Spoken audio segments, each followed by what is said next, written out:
Good morning, good afternoon, and welcome to a very special episode of Random Trek. I am your Mirror Universe Captain, Christopher Ingle, joined as always by my first officer, the man who just keeps pulling me back in to do covert ops, Commander Brennan, the Mystical Mar. Brennan, how we doing today? This is going to be interesting. It is going to be interesting. This today is not a normal episode, because we are not looking at an episode as much as the very first long trek. This is the first Star Trek movie released specifically for Paramount Plus, Section 31, starring the Academy Award winning actress Michelle Yeoh as Empress Georgiou. So we're going to do this a little differently. Normally, we like to give you the entire plot and kind of break it down and spoil things and yada, yada, yada. I think this time, Brennan and I are going to discuss some things in this film, but I am going to we are going to attempt to not spoil anything for you. But if something does come up, we will put a big enough spoil alert up. But I really want people to watch this film and make a judgment for themselves. Yes? Yeah, yeah. Because the biggest thing is, if we want people to make more long treks, we need people to see this. It's very important. They've got to see the numbers so that way more can come. But Brennan, initial thoughts going into this before you watched it this weekend. Well, I know that they had been working on this for a long time. Mm-hmm. It was getting delayed for various reasons, the pandemic, other issues getting in the way. Mm-hmm. So I wasn't really that excited about it. Um, I was gonna watch it no matter what, Mm-hmm. but I wasn't really excited because it never really got me energized. The idea of a Star Trek streaming movie. Mm-hmm.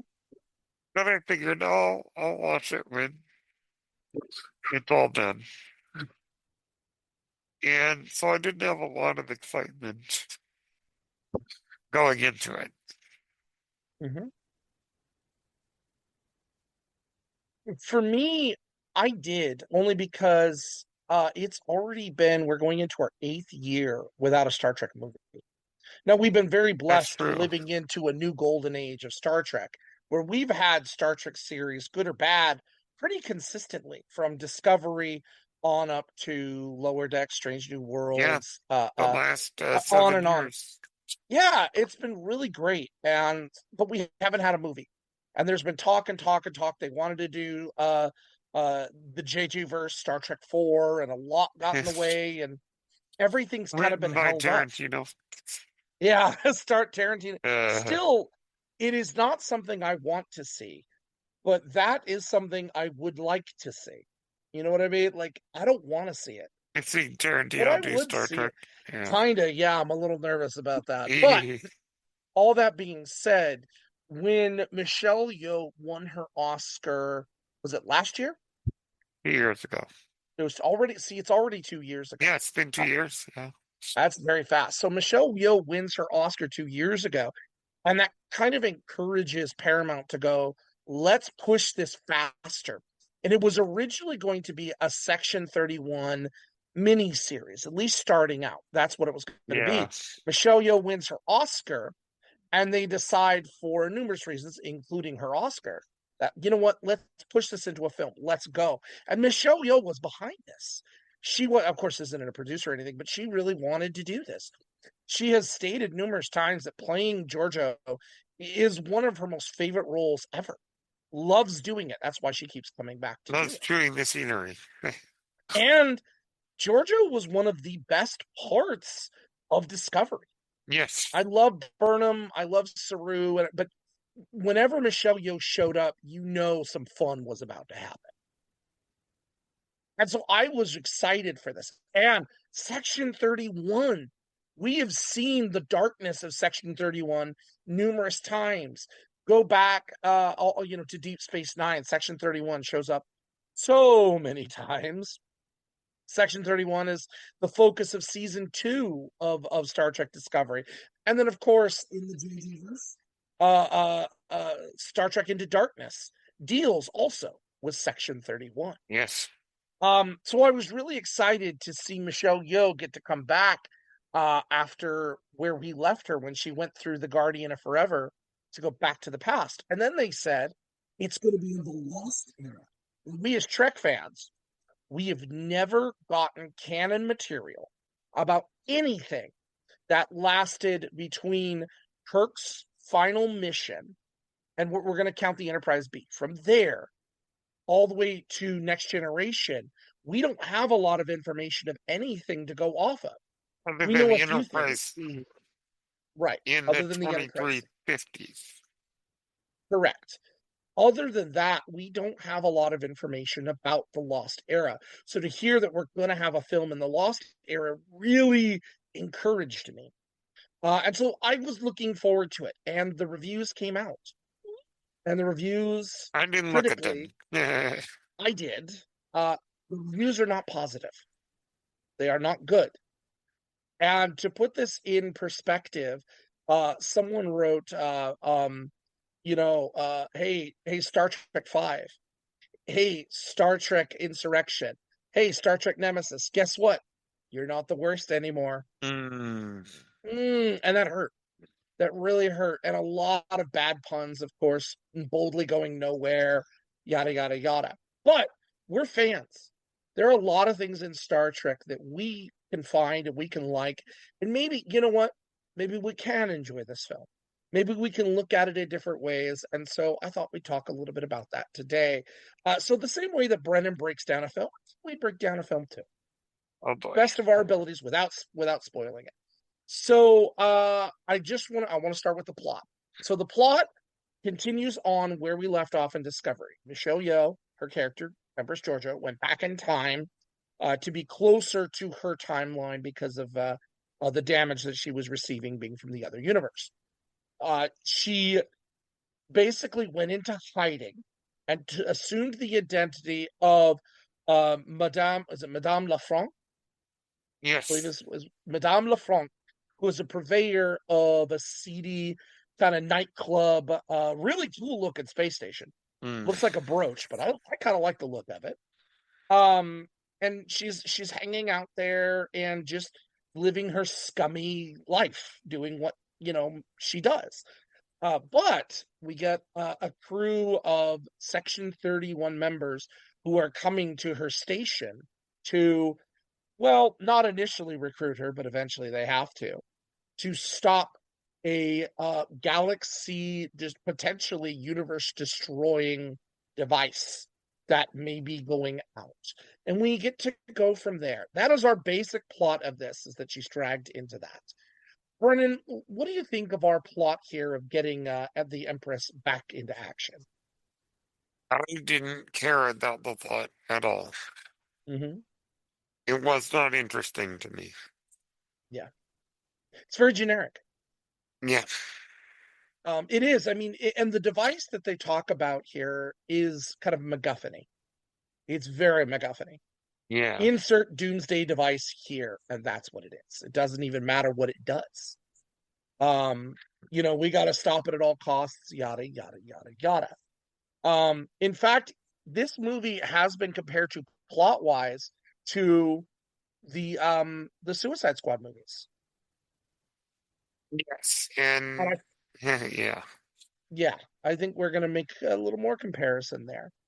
But yeah, I do find the plot to be a little weak. It's not a bad idea for a plot.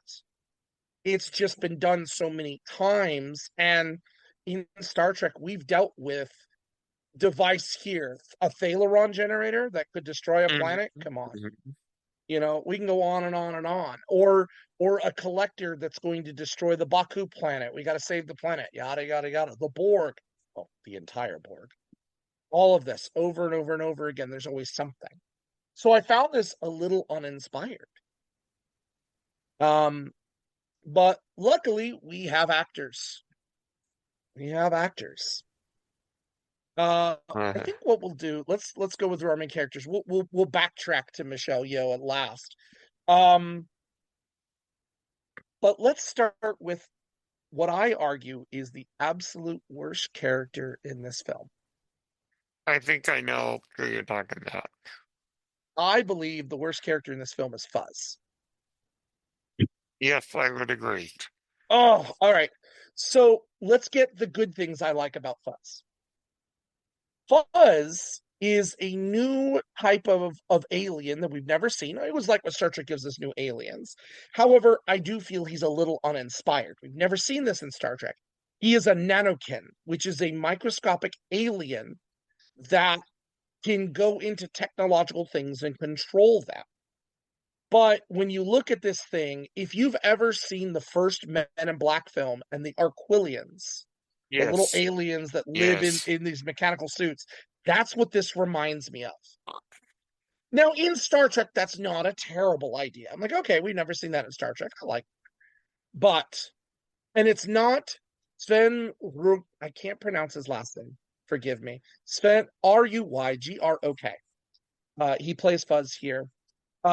His body is a mechanical, complex Vulcan body. It looks like a Vulcan. But the problem is it doesn't talk like a Vulcan. In fact, he's a little odd from the very beginning. He's laughing. All right, I'll go with that. The real big problem I have here is that he's played with a very stereotypically bad Irish bro. Yes. Oh, it's so awful. And it's insulting to the Irish, in my opinion. And being that we've come such a long way in Star Trek in that specific area, we have Miles O'Brien, who's a great representation of Irish, Hmm. who doesn't have the heavy Irish brogue, but you can hear it there, that you can play with it. By the way, Colm Meaney, did you know that he just received an honor with Ireland for his work in film? Yes, I believe I heard that. Yes. He did. I'm happy. I'm very happy for him, and like it's great. But let's go back to Up the Long Ladder, which we just reviewed a few weeks ago. This is that same thing again.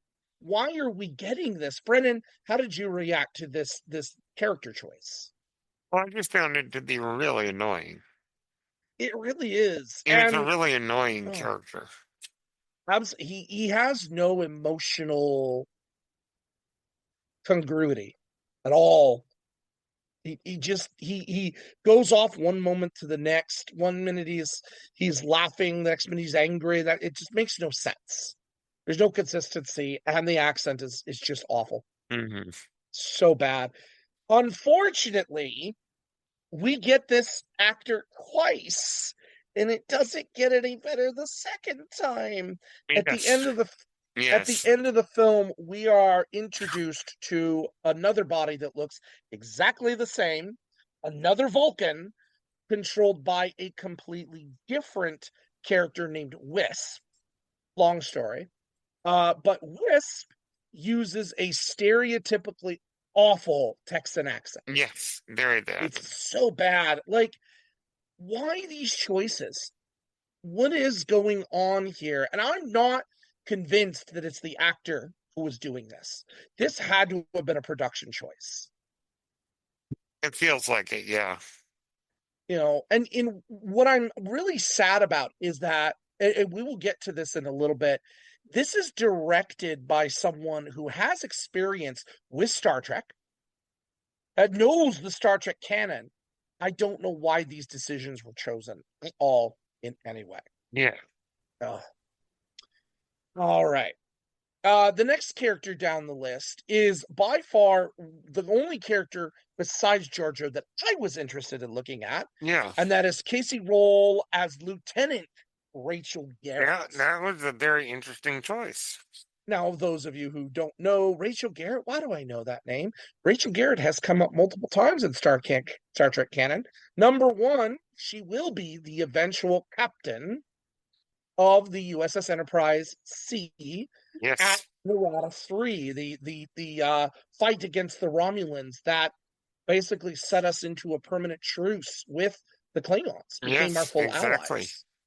allies. So we will, see her in the future. And of course, we saw a statue to her in her honor in Star Trek Picard season 3. Yes, yes. Um, what did you think of Casey Roll's portrayal of Rachel Garrett in this?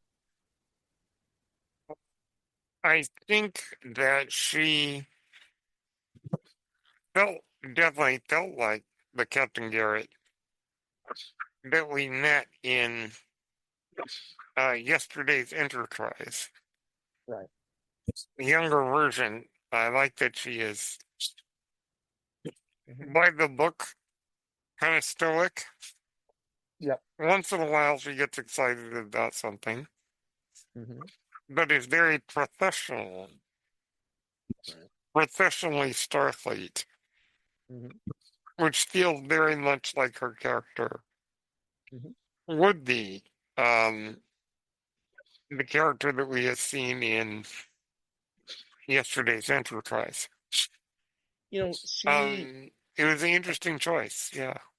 it is, and she's not bad at it, but they made some writing choices to her that were rushed. Yeah, I agree. Um, they really peg her out to be this hard nose to start with.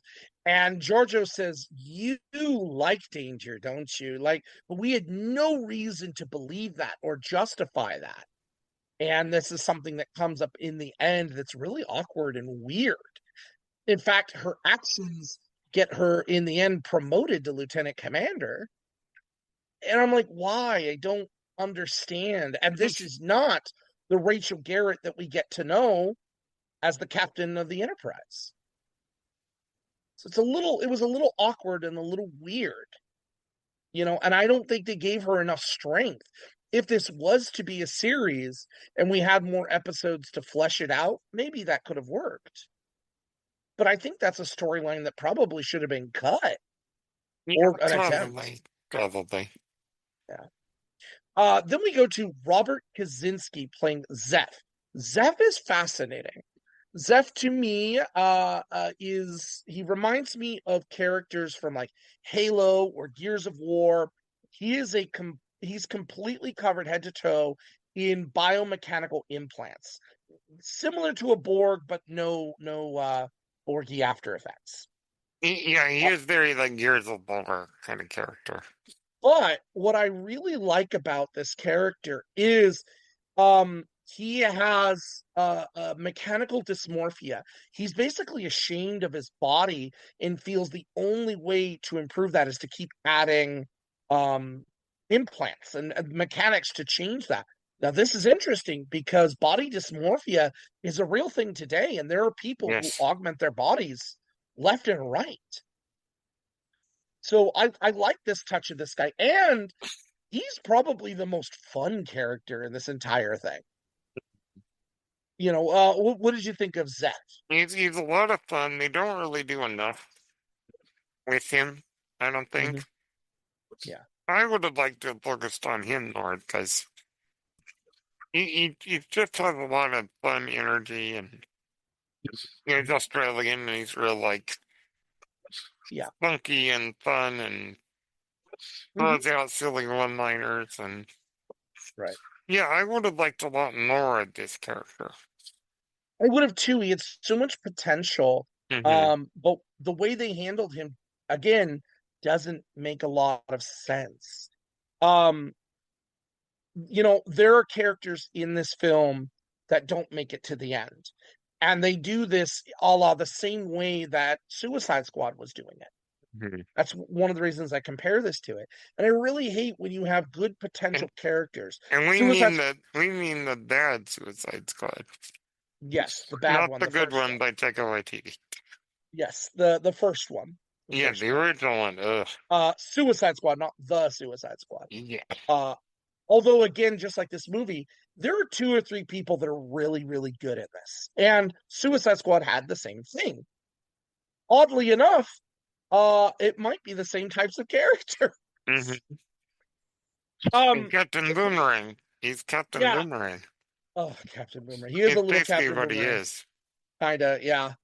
Though Then we I have would six. argue that Zip is a better version Yes, of I think that same character.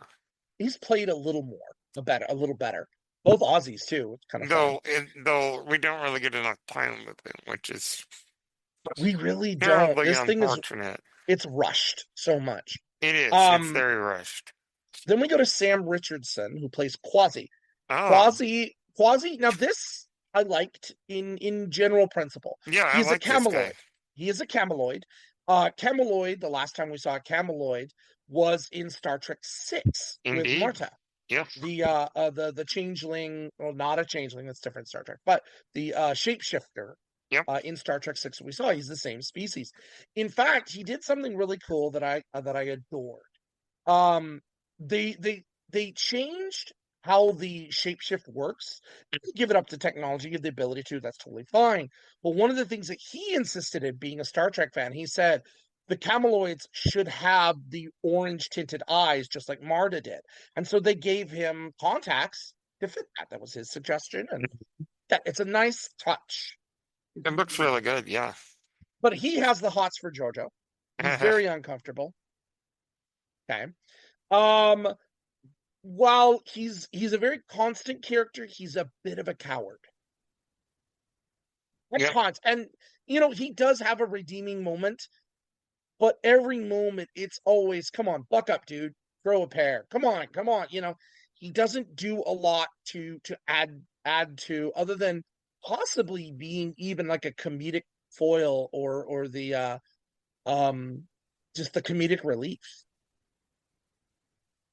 which is sad. This is a Yeah. great character, really, and we don't utilize his shape-shifting abilities enough. There are possibilities with this. Part of the original plan, when they met Georgiou, was to take Georgiou's shape, but of course that doesn't work. But we don't get enough of that, and I think that's a waste. It's a wasted opportunity. We It see is. him actively shapeshift, I think, twice. Yeah, maybe 3 times. Yeah, it's wasted. But admittedly, I think Sam Richardson does a great job. He does the best that he can, And and I I think get that that. he might be the best of the blood character. Hmm. I would bring it up to our next character. He is the head of the Alpha team. That is Oh what they're boy. called, by the way. They're the Alpha team.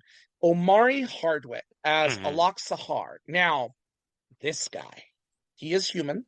Oh He's a boy. human. His backstory, they went to an interesting place, which causes some problems for us.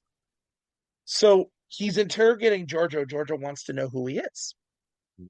And she gets to, how old are you? A couple 100 years old. I'm sorry. What? He saw, well, I was in deep freeze for a long time. I was on Earth. What we find out is that he was human, and him and a group of 9 others went to fight not Khan, a different augment during the eugenics wars, and lost. But she found him so intriguing that she kept him and purposefully genetically augmented him to have him lead her army. Well, that failed. And as we know, with the end of the eugenics wars, whatever time period that shows up, the augments were forced to live in stasis and be sent out into deep space. So that is what happened. But we find out that Section 31 found him, fought him out, and he's now been working for Section 31 since. Does that sound at all like another augment we've met before? It absolutely does. I mean, Maybe. they took the backstory of Khan in Into Darkness and put it to this character. Except this guy is a good guy. He is not this power hungry person. Here's another problem. He's augmented, but we don't see anything in his character of his augmentations, not strength, intelligence. We see nothing that adds to this that makes me go, this is an augment. Nothing Yeah. about him says that. And it's a wasted opportunity. I love the idea that he's an augment, and it's a different augment, but it also adds another problem that we've come across in recent years. And that is the timeline of Khan. This adds a problem because in the original series, we know that in the 1990s, the eugenics wars happened. Okay. But due to time traveling shenanigans, both in Strange New Worlds and Picard, we know that things got shifted and that the eugenics wars didn't come until the early 21st century. They were shifted. But he said he was born in the 70s. So what timeline is this guy from? It complicates the already But complicated issue with the eugenics wars. Star Trek's continuity is not exactly its strongest point. True, but Hmm. I've always thought that in recent years it's gotten better. It's gotten a lot better. But Yeah. the stuff with Khan, when they changed it because of Picard moving it forward because of the influence of Q, I was like, oh, okay, I'll play with it. And that followed suit with Strange New Worlds. We saw what happened when they went back in time. We saw the young Khan in the 21st century in Canada. Okay, okay, Mhm. we'll play. Fine. And it doesn't mess with first contact or anything like that. That's fine. But it was just weird. It was odd. And, he's a good leader. He is charming, and he plays off of Georgiou very well. But his backstory to me got a little convoluted. It just made things more frustrating than I was like, what? Okay, I guess. Yeah, I know that to me it was. I didn't find him very interesting. Mhm. I thought he was played very boring, Yeah, um, and doesn't really click with me yeah. in this. But then we come to Georgiou herself. Mm, I really like that all of the venom that she has still feels present. hmm The kick butt mentality that she has is still present. hmm I really do like that she's taken this character and it's her own. And she, to me, is probably overall the best thing in here. Yeah. But she's had time to perfect this character. In fact, I really love in the opening when she's on her space station, she's got a drink and the garnish is an eyeball and she eats it. hmm hmm That is so Empress Georgia. Yes. Love that. Like that was great. And that It's that proves that she's not as reformed as we thought she was. But they do add a lot of backstory to Georgia, how she became Empress, what was going on, and how that plays into this whole thing. And I do gotta say, I really like the young Georgia that we saw too. yeah, yeah, the opening scene is terrific. It's a fabulous scene, well played. Again, I'm not going to give away what she does, but it sets the scene and gives us to a better understanding of why Georgiou is what Georgiou is. It's very good, and it's a shame the rest of the movie is not as good as that. Yep. Uh, for the sake of spoilers, I'm not going to spoil it, but we also did get a cameo by voiceover in the first part of the film, the very opening of the film, and an appearance at the end of the film. Let's not give it away, but how did you feel about that cameo, Brandon? I was not aware of the cameo at the beginning. If you listen to the Section 31 debrief that happens during the credits, that's the cameo. That's the person. Yes, when that cameo happened, I thought, well, it's neat to see this person, Mm-hmm. but it just didn't feel interesting at all because it felt like a setup for something else. Again, if this thing was a TV show like it was supposed to be, absolutely. 100% this was Yeah, set up that way. I don't know if we needed this person either. It's not their fault either. no. I just don't think we needed it. You could have had anybody. I Hmm. actually would have been happier if it was still ambiguous. The person plays Control, which we've met back in Discovery. We Oh, know what yes. Control is. Control is the head of Section 31. Now, in Hmm. Discovery, Control was AI. Because of the issues that went down, AI, the Control was dismantled, and now Control is a person Yes. with bio implants and stuff. Yes. But again, I'm not going to say who that was. Yeah, it The felt kind of pointless. and the last one was so quick. I believe is Mel. Mel is a Delta. Mel is there and gone way too fast. We don't even Yeah, get to know this she person. is. And Yeah. I hate this because this person is a Deltan. And other than Ilea, we really have not spent time to get to know what the Deltans can do. And the actress, Humberly Gonzalez, Mm-hmm. was just in Star Wars Outlaws, Oh, the video game that came out earlier last year, awesome. and she played the main character. I did not know that. Okay, this. But I feel this was wasted. Yeah, I It was agree. absolutely wasted. This person was in the posters. I'm like, I cool. mean, she's there to be hot, and then she's gone. Yeah, oh, it was Yeah. awful. All right. Let's get down. I want to put the two together. Let's talk about writing and direction here. Yeah, I've got some thoughts. Let's let you go first. The editing is like it was in a blender. Hmm. I know that modern Trek, particularly Discovery, likes to move the camera a lot and do lots of quick edits. This took that and dialed it up to 11. And it was annoying Hmm. because it was so, I I mean, sensory warning. This was like a discovery that sped up to 11. Yep. And it was just ridiculously fast Hmm. and hard to follow and cut so quickly that it was just Yeah. very difficult to watch. Yep. Yeah. No, I absolutely agree. And you know what? It's a movie, but it's edited like a TV show, and that doesn't work. Um, I think to the Particularly Marvel like a unit, modern TV show.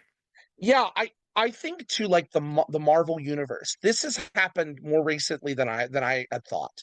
So, a couple of examples. Falcon and the Winter Soldier as a Mm. series. If you look at it, it's actually written out to be more like a movie. Very much so it is. And yet they're like, no, let's turn this into a series. And you could see that they're trying to pad it and draw it out. Now, flip, go to Black Widow. Black Widow was a film that easily you could see they're putting a lot of stuff together and was planned out to be a series first. It's like they flip flop the ideas. And this is really the wrong way to do this. You cannot write a series and then try to turn it into a movie. Disney tries to do this and it doesn't work. Does not work. You ruin the flow of things. And a TV show flows differently than a movie. Well, I don't disagree with you about the examples you gave, Okay, but I you think the can. general principle is correct. I am not a fan personally of Falcon and the Winter Soldier. I never have been. I've only seen it once. I need to rewatch it. Yeah. And Black Widow, I love the idea, but I thought it went way too fast. I Yeah, I needed more. liked it while I was watching it, but the more the time has gone on, the less inclined I am to want to rewatch it. But I can also think of Disney examples. You and I growing up grew up with direct to video sequels. Oh, yes, plenty. Yes. And so many of these direct to video sequels were not movies as much as they were backdoor pilots of TV shows that they did, wanting to throw it in there to see how it do how it does. Yeah, Doug's Um, first Atlantis, Recess, yeah, Recess, everyone, Atlantis, yeah. yeah, so many, even Aladdin, and I love the Yeah, Aladdin well, the movies. Aladdin animated series is actually pretty good. Not bad, but you can tell the quality goes down, Yeah, it and that does. it's like meant to be broken up. You can clearly see it. Tarzan, the Tarzan sequels, same thing. Um, this just felt rushed and hackneyed. And again, our director is Olatunde Sanmi. Good to forgive our pronunciation. Yes, forgive me. I'm not very good at it. But and again, this guy is not unfamiliar to Star Trek.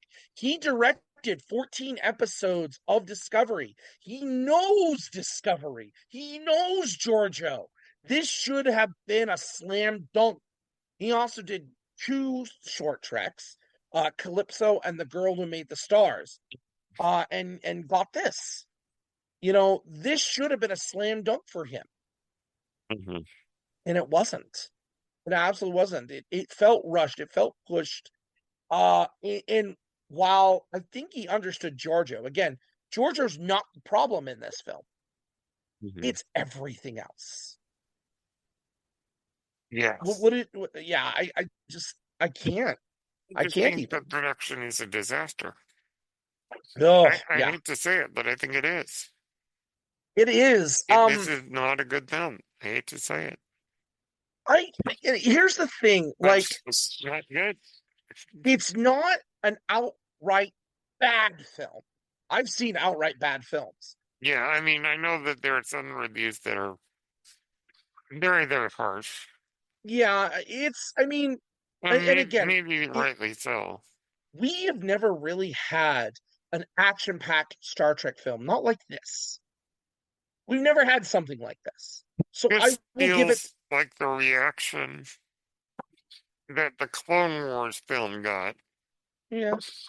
Yeah, speaking of television turned into a movie. Hmm. I mean, the actions, I gotta give it, the action scenes, the stunt work were really well done. They're Yeah, good. They're good. Michelle Yeoh fighting, she knows her skills. She martial arts. This is a woman who, as a Bond girl, has taken on Jackie Chan. Like, she's fine, does yeah. everything fine. The rest of the fight scenes, take it how you will. I really do like the opening fight scene with her and the thief in the bar. It's not bad. Has a neat little twist to it that's kind of cool.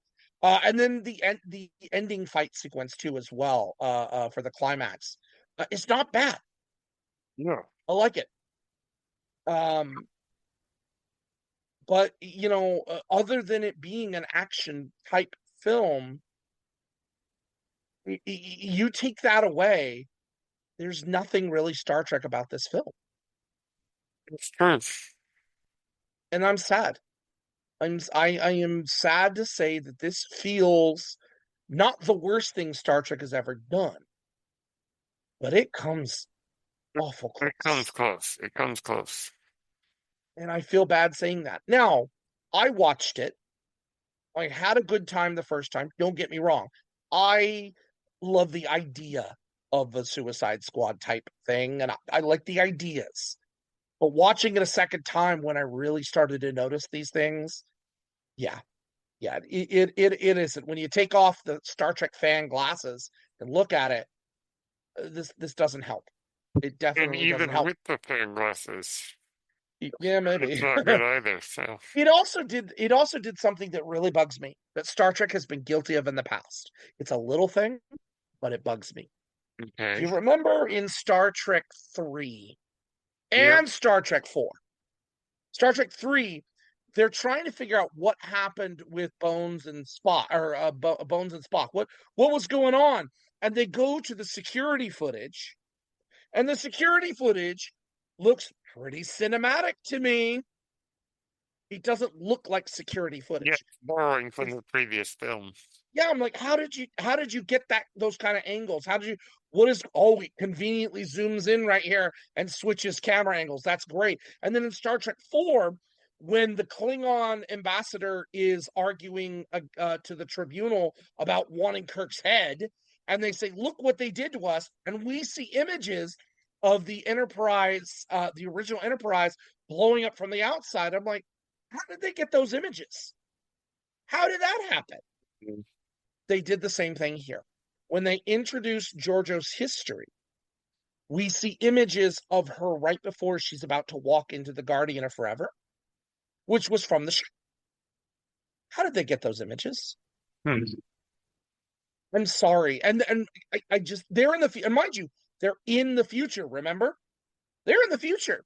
There is no way they should have been able to have anything like that. And it takes you out of it a little bit when you notice those things.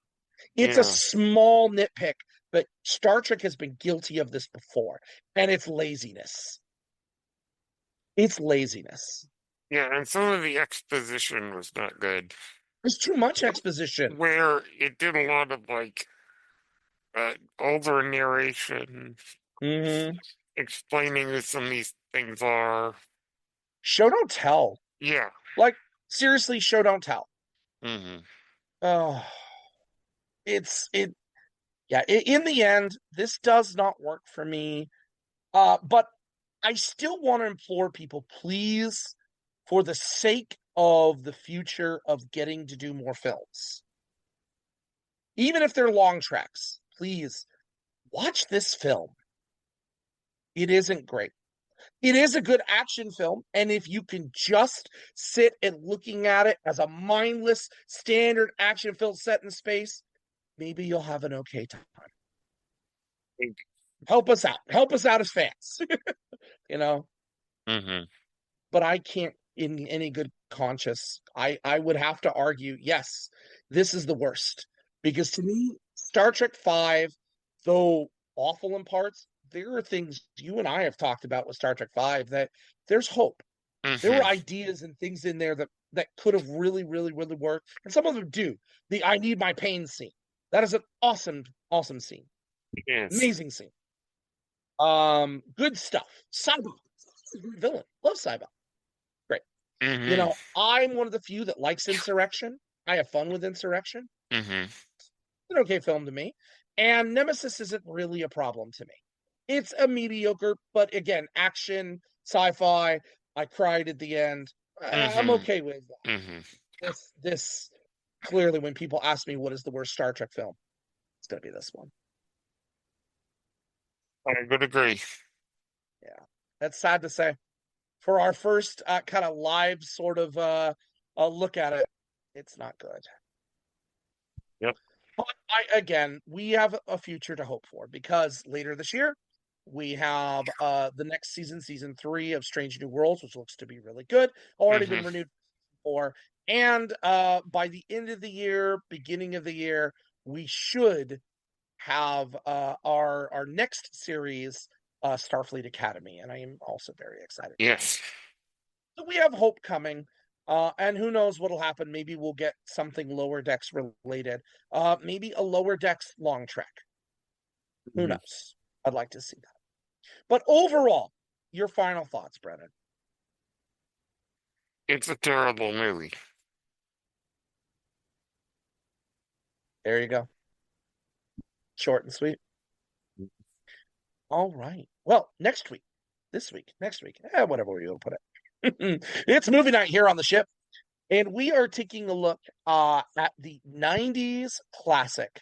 I love this thing because you want to talk about Cold War and fun. It's The Hunt for Red October. Hmm. Love this movie. This is a very good movie.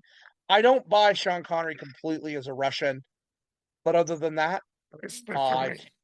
uh He's Lithuanian. oh, is he Lithuanian? Hmm. Anyway, as a Soviet of some kind, I was like, the Scottish brogue comes through. But all that aside, it's fun. This is a lot of fun. A lot of fun. And we're gonna take a look at we got a couple guests joining us this week. It'll be a lot of fun. And Next week, we are going to get back into Star Trek Discovery. So a lot of fun coming up. Brennan, where can the people find you? All the usual places. We are so ready for dinner and bed. It's not even funny. You Yes. can find me on also Twitch, Twitter. You know where to look. As always, we end every episode. Kaploch, and live long and prosper. Peace and long life.